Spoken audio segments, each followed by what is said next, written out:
ጠዋቱን ያሸነፈ ቀኑን ያሸንፋል የሚባል አባባል አለ። በእርግጥም አዲስ ቀን ሲፈጠርልን ያንን ቀን እንዴት እንደምንጀምረው በመንፈሳዊ ጉዟችንና በኑሯችን ላይ ወሳኝ ተጽዕኖ አለው። የእግዚአብሔር ቃል መንገዳችሁን አዘጋጁ ይላል። ታዲያ የጠዋት ልማዶቻችን እኛን ለበረከት ለሞገስና ለምስጋና እያዘጋጁን ነው ወይስ ሳናውቀው ከፈጣሪያችን እያራቁን ነው? ዛሬ እግዚአብሔርን የሚያሳዝኑ 4 አደገኛ የጠዋት ልማዶችን እናያለን። እነዚህን ልማዶች በየቀኑ ትንንሽ ነገሮች አድርገን ብናያቸውም በመንፈሳዊ ሕይወታችን የሚጎዱና የሰይጣን መረብ ውስጥ በቀላሉ እንድንወድቅ የሚያደርጉ ልምዶች ናቸው። ጊዜው ሳይመሽ ልናርማቸውም ይገባል። በዚህ ቪዲዮ ውስጥ እያንዳንዱን ልማድ በጥልቀት እንመለከታለን። እግዚአብሔርን ከሚያሳዝኑ የጠዋት ልማዶች የመጀመሪያው ቀናችን ያለ ጸሎትና ምስጋና መጀመር ነው። ከእንቅልፋችን ስንነቃ መጀመሪያ እግዚአብሔርን ልናመሰግን ይገባል። ጌታዬ ሆይ ያላንተ ፈቃድና የሕይወት እስትንፋስ እኔ ምንም አይደለሁም በማለት ልንጸልይ ይገባል። በመዝሙር 5 ከቁጥር 3 እግዚአብሔር ሆይ በማለዳ ድምፄን ትሰማለህ፣ በማለዳ ልመናዬን በፊትህ አቀርባለሁ፣ ፈቃድህንም በጥሞና እጠባበቃለሁ የሚለውን ልናስታውስ ይገባል። ለአንድ ክርስቲያን የጠዋት ጸሎት ወይም ሰዓታት ለቀኑ ሁሉ መንፈሳዊ ትጥቅ ነው። እንኳን ደካማው የሰው ልጅ ይቅርና ጌታችን ኢየሱስ ክርስቶስ ራሱ ሙሉ አምላክ ሆኖ ሳለ በማርቆስ 1 ከቁጥር 35 እንደተጻፈው ማለዳም ገና ጎህ ሳይቀድ ኢየሱስ ተነስቶ ከቤት ወጣ፣ ወደ ምድረ በዳም ሄዶ ይጸልይ ጀመር ሲል የጸሎትን አስፈላጊነት መጽሐፍ ቅዱስ ይነግረናል። ኃይል የሞላበትና ምሉዕ የሆነው የእግዚአብሔር ልጅ እንኳ የቀኑን መጀመሪያ ከአባቱ ጋር በጸሎት ካስጀመረ እኛ ደካሞች ፍጥረቶች ደግሞ ምን ያክል የጠዋት ጸሎት አስፈላጊ እንደሆን ከዚህ እንረዳለን። እግዚአብሔርን ከሚያስቆጡ 4 የጠዋት ልምዶች ውስጥ ሁለተኛው ከማመስገን ይልቅ ማጉረምረምን መልመድ ነው። ከእንቅልፋችን እንደነቃን ዛሬ ደግሞ ስንት ሥራ ይኖረኝ ይሆን፣ ደክሞኛል፣ በደንብ ረፍት አላገኘሁም እያል አሉታዊ ቃላትን ወደ ሕይወታችንና በአካባቢያችን ማስተጋባት እግዚአብሔርን ከሚያስቆጡ የጠዋት ልምዶች ውስጥ አንዱ ነው። ማጉረምረም የእግዚአብሔርን ታማኝነትና መልካምነት ከማየት የሚያሳውር መንፈሳዊ ደዌ ነው። ማጉረምረም የእስራኤልን ሕዝብ ወደ በረሃ የመለሰ ልማድ ነው። ከግብፅ ባርነት ተገላግለው ሳለ እግዚአብሔር የሰጣቸውን መና ትተው የግብፅን ምግብ ናፍቀው አጉረመረሙ። ይህ ማጉረምረም የተስፋይቱን ምድር እንዳይወርሱ ከለከላቸው። ማጉረምረም በረከትን ያባርራል። መጽሐፍ ቅዱስ በፊልጵስዩስ መልእክቱ ሲናገር የምትሰሩትን ሁሉ ያለ ማንጎራጎርና ያለ መጠራጠር በፍቅርና በእምነት ስሩ ሲል ይነግረናል። እግዚአብሔርን ከሚያስቆጡ የጠዋት ልምዶች ውስጥ ዋነኛውና ሦስተኛው በጠዋት ዓለማዊ ነገሮችን ማስቀደም ወይም መመልከት ነው።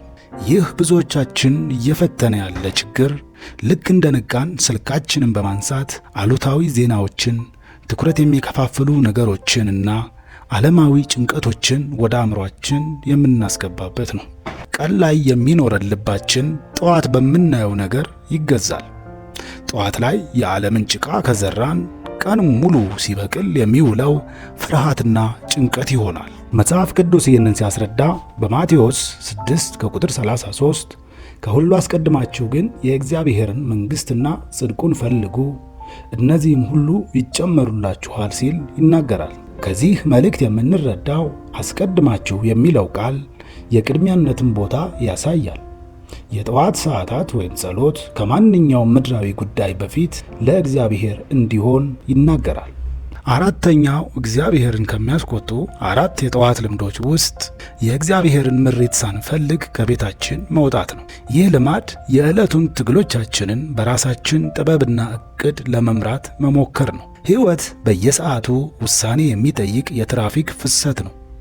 ያለ መንፈስ ቅዱስ መሪነት መውጣት ማለት በግምት መኖር ማለት ነው። እግዚአብሔር የሌለንን ዕውቀት ያውቃል፣ የማናየውን ፈተና ይመለከታል። በመጽሐፍ ቅዱስ ምሳሌ 16 ከቁጥር 3 ሥራህን ለእግዚአብሔር አደራ ስጥ፣ ሐሳብህም ትጸናለች ሲል ይነግረናል። ለምሳሌ ሕይወትን እንደ ጂፒኤስ ሲስተም እንመልከታት።